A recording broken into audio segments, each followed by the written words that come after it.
The man charged with the murder of 22-year-old Jasmine Pace back in November of 2022 was back in court this morning.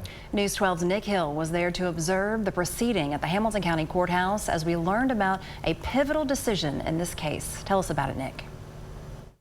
The last time Jason Chen was in court, his defense attorney, Joshua Wise, was attempting to argue that searches by the Chattanooga police and the Pace family were unconstitutional and should render much of the evidence inadmissible in a trial. However, a Hamilton County judge has ruled against his motion, but things are still unclear how the trial will proceed forward. We're still arguing over parts of the motion to suppress.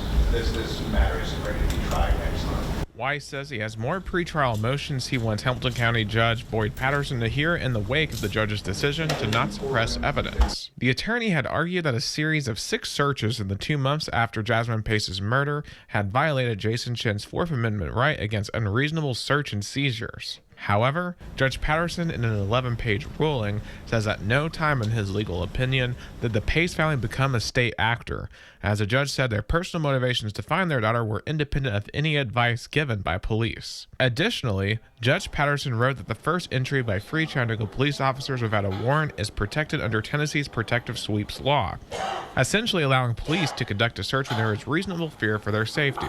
However, Hamilton County District Attorney Cody Wamp says she is proceeding with the assumption that this case will end up in front of an appellate court. We do not intend to use any evidence that was gained from the search that the patrol officers at the Chattanooga Police Department performed on Mr. Chen's apartment. That would include their testimony and any body cam footage gathered from that search. The defense may still proceed forward using it despite their belief it was illegally obtained.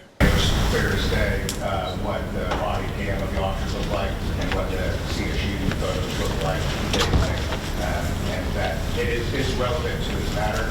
District Attorney Wamp argues this could damage their appeal chances. I believe at some point the state would also argue that if Mr. Weiss uses the evidence from that search in his case in chief, that the defendant could not then argue on appeal that it was improperly used and should have been suppressed. This trial was scheduled initially for next month. However, it has been pushed back to January 2025.